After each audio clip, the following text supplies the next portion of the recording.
अगर आपके कमर में दर्द रहता है और आप बहुत ज़्यादा परेशान हो गए हैं अपने कमर दर्द से, तो घबराइए नहीं। आज की वीडियो आप ही के लिए है। आज की वीडियो में मैं बात करूंगा कि हमारे कमर में दर्द आखिरकार क्यों होता है। पर इसको समझने के लिए सबसे पहले हमें अपने स्पाइन यानी कि रीढ़ की हड्डी को समझना होगा।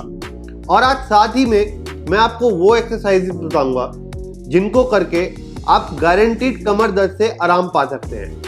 कमर दर्द में दवाई बहुत ही कम लोगों के लिए ज़रूरत होती है और मोस्टली लोगों का जो कमर दर्द है वो अपने आप ठीक हो जाता है।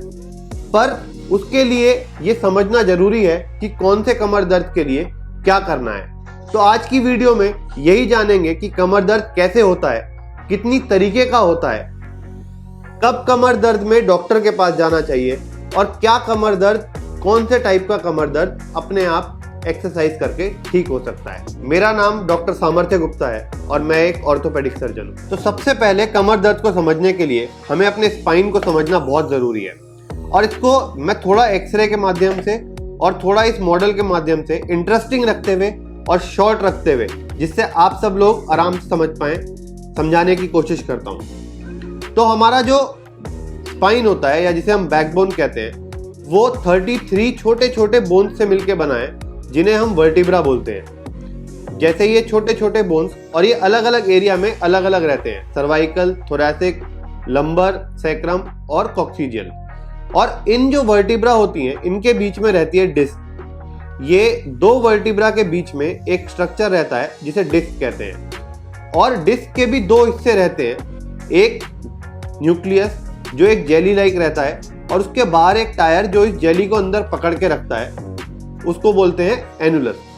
और फिर इसी वर्टिब्रल कॉलम में हमारे नर्व रूट्स होते हैं जो कि अलग अलग वर्टिब्रा के बीच से, जिन्हें फोरामेन कहते हैं, वहां से बाहर आते हैं। अगर बात करी जाए कमर दर्द की, तो एक ऑर्थोपेडिक सर्जन के पास सबसे ज्यादा कॉमन या एक बहुत ही ज्यादा कॉमन बीमारी के साथ जिसके साथ पेशेंट आते हैं वो कमर दर्द ही है। और अगर इन सारे पेशेंट को एक सही से ट्रीटमेंट फॉलो करा जाए, इनके रूट कॉज को आइडेंटिफाई करा जाए, तो इनमें से ज़्यादातर बिना किसी इलाज के ठीक हो सकते हैं। और आज बात करेंगे उसी ट्रीटमेंट फॉर्म की कि कैसे एक्सरसाइज से हम मोस्ट ऑफ द कमर दर्द यानी कि कमर दर्द के पेशेंट को ठीक कर सकते हैं। और ये मैंने खुद भी अपनी प्रैक्टिस में नोट किया है कि ज़्यादातर पेशेंट्स को सिर्फ एक्सरसाइज करने से ही पूरी तरह रिलीफ आ जाता है।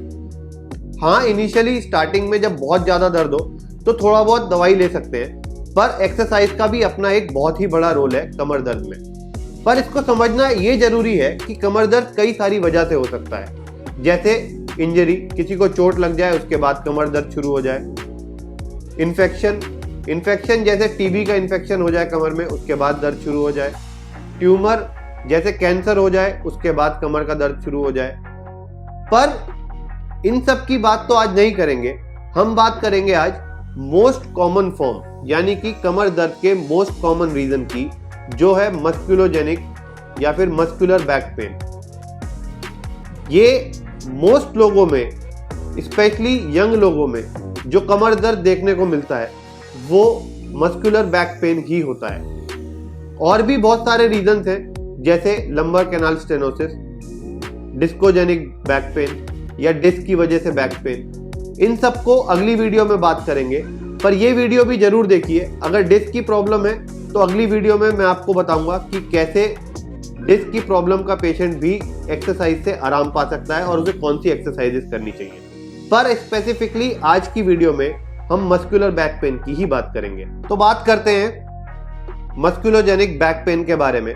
कैसे पता लग सकता है कि हमारा बैक पेन हमारी मसल्स की वजह से है? क्या वो साइंस हैं जो अगर हो तो हमें डॉक्टर को कंसल्ट करना चाहिए या डॉक्टर के पास जाना चाहिए बिना कोई भी घर का ट्रीटमेंट करे? और क्या वो एक्सरसाइजेज हैं जिन्हें कर हम इसमें रिलीफ पा सकते हैं? तो पहले उन साइंस के बारे में बात करते हैं जो अगर हो तो हमें एकदम डॉक्टर के पास कंसल्ट करना चाहिए। उसमें से सबसे पहला है इन्फेक्शन। मतलब अगर आपको फीवर और चिल्स, मतलब बुखार आ रहा है, तो आपको डॉक्टर के पास कंसल्ट करना चाहिए। या फिर आपकी हिस्ट्री हो ट्यूमर की, यानी कि कोई कैंसर की आपकी हिस्ट्री हो, या ट्रॉमा की हिस्ट्री हो, चोट लगी हो, और या फिर जिसे हम कहते हैं कॉर्डा इक्वाइना, मतलब ब्लैडर एंड बॉवल के सिम्टम्स हो, तो भी आपको इमीडिएटली डॉक्टर के पास कंसल्ट करना चाहिए। अब जो मस्कुलोजेनिक बैक पेन है, उसका एक बहुत मेजर कॉज है हमारे बैड पोस्चर्स। आज की डेट में हमारा पोस्चर, चाहे वो ऑफिस वर्क की वजह से बैठे हुए हो या फिर खड़े रहकर हो, वो एक बहुत इंपॉर्टेंट रोल प्ले करता है हमारे बैक पेन में, और सबसे पहले इसे ही इम्प्रूव करने की जरूरत है। मैं आपको एक एक्सरे से समझाता हूँ कि कैसे जो हमारा बैक होता है उसके कर्व खत्म हो जाते हैं जब मसल स्पाज़म में चली जाती हैं। जैसा कि हम इस एक्सरे में देख सकते हैं, ये लोअर बैक का एक्सरे है, एक्सरे एलएस स्पाइन, जिसमें ये एपी और ये लैटरल व्यू है। इसमें हम देख सकते हैं नॉर्मली इंसान के लंबर स्पाइन का कर्व जो है वो लॉर्डोटिक रहता है, यानी कि कर्व्ड रहता है, पर जब मसल स्पाज़म में चले जाते हैं तो ये एक तरह से स्ट्रेट हो जाता है। सबसे इंपॉर्टेंट एक्सरसाइज, यह एक्सरसाइज शुरू करने से पहले सबसे इंपॉर्टेंट चीज जिस पर हमें ध्यान देने की जरूरत है वो है हमारा सिटिंग पोस्चर। नॉर्मली जब हम ऑफिस में या काम पे बैठते हैं तो हम अपने टेल बोन पर बैठते हैं और ऐसे रिलैक्स पोस्चर में बैठते हैं जिसकी वजह से स्लोली हमारे स्पाइन का कर्व जो है वो खत्म हो जाता है, लॉर्डोटिक से काइफोटिक हो जाता है, जिसकी वजह से मसल्स पे लोड आता है और वो धीरे धीरे स्पाज़म में जानी शुरू हो जाती हैं और हमें बैक पेन शुरू होता है। तो इसलिए सबसे इंपॉर्टेंट है पोस्चर पे ध्यान देना कि कैसे सही बैठना है, और उसका सही तरीका है, आप एक बार खड़े हो जाइए। बैठने से पहले अपने पेल्विस को या हिप्स को पीछे करें और कोशिश करें अपने थाइस पे बैठने की। जब हम ऐसे बैठते हैं तो हम इस्चियल ट्यूबरोसिटी, जहां पे हमें बैठना चाहिए वहीं पे लैंड करते हैं और सही पोस्चर पकड़ते हैं। आप इसमें देखिए कि कैसे पोस्चर भी बेटर हो गया है और स्पाइन का जो नेचुरल कर्व है वो भी मेंटेन हो गया है। अगली चीज जो बहुत इंपॉर्टेंट है वो है खड़ा कैसे होना है। जितनी देर हम बैठते हैं उतना ही खड़ा भी होते हैं, और ये भी एक बहुत इंपॉर्टेंट रोल प्ले करता है हमारे बैक पेन में। तो जब हम नॉर्मली रिलैक्स खड़े होते हैं तो टेढ़ा मेढ़ा खड़े होते हैं, जिसकी वजह से हमारा, आप देख सकते हैं, स्पाइन का कर्व खराब हो जाता है और फिर वही बैक पेन और मसल पेन की प्रॉब्लम शुरू हो जाती है। तो खड़े होने के लिए सबसे अच्छा तरीका जो है वो हम योगा से भी सीख सकते हैं, समस्थिति पोजीशन। और इसको करते कैसे हैं एक बार देखते हैं। सबसे पहले हमें दोनों पैर को थोड़ा पास में लाके खड़े होना है, 1-2 इंच का गैप। उसके बाद अपने नी कैप्स को ऊपर पुल करना है, मतलब नी को टाइट करना है। फिर अपने पेल्विस को रोटेट करना है ऐसे करके, यानी कि हिप्स को पुश करना है आगे की तरफ, जिससे हमारा पेल्विक टिल्ट ठीक हो जाएगा।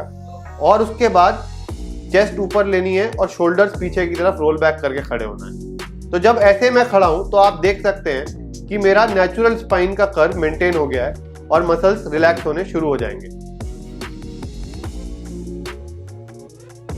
तो चलिए आते हैं पहली एक्सरसाइज पर, जिसको भुजंग आसन भी बोलते हैं, और ये बहुत ही ज़्यादा अच्छी बैक की एक्सटेंशन एक्सरसाइज है, जिससे बैक पेन में बहुत ही ज़्यादा हेल्प मिलती है और रिलीफ मिलता है। तो सबसे पहले आपको हाथ अपने चेस्ट के साइड में रखने हैं, उसके बाद ऊपर उठना है।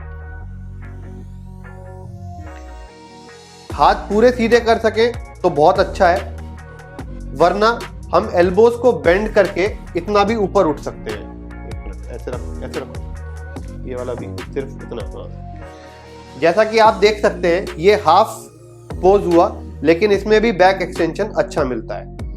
और स्पेशली जब हम टीवी देखते हैं या रात को थोड़ी देर बैठते हैं तो हम इस पोस्चर का यूज कर सकते हैं, जिसमें दोनों हाथ से ऐसे सिर को सपोर्ट कर सकते हैं, और इसमें भी बैक एक्सटेंशन का बेनिफिट हमें देखने को मिलता है। अब आते हैं दूसरी एक्सरसाइज पर, जिसका नाम है कैट एंड काउ स्ट्रेच। ये एक्सरसाइज बहुत ही ज़्यादा बेनिफिशियल और हेल्पफुल है। इसमें आपको सबसे पहले ये पोजीशन लेनी है जैसा कि यहाँ पे दिख रहा है। उसके बाद सबसे पहले बैक को एक्सटेंड करना है इस तरीके से, पेल्विस पीछे की तरफ पुश करना है और चेस्ट आगे की तरफ, जिससे बैक का एक्सटेंशन हो पाए। और फिर उसका उल्टा बैक फ्लेक्स करनी है, पेल्विस आगे की तरफ जाए और चेस्ट अंदर की तरफ, जैसे यहाँ पे दिख रहा है। अब आते हैं अगली एक्सरसाइज पर, जो हमारे एब्स पर काम करती है। और ये एसेसरी मसल्स भी बहुत इंपॉर्टेंट है, क्योंकि ये बैक को होल्ड करती हैं और ये भी वीक हो जाती हैं लो बैक के के पेशेंट में।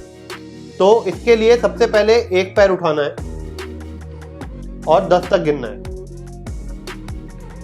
डाउन। फिर अगला पैर उठाना है, 10 सेकंड तक काउंट करना है, डाउन।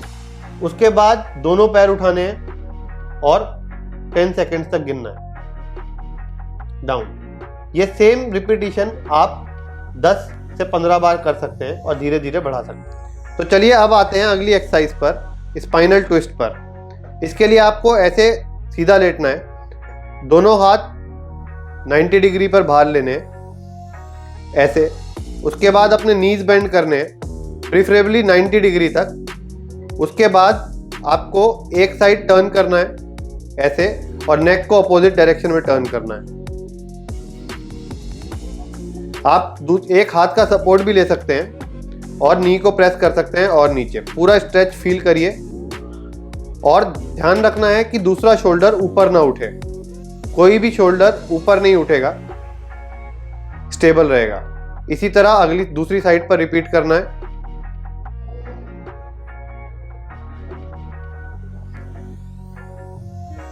अगली और लास्ट एक्सरसाइज है ब्रिज पोज।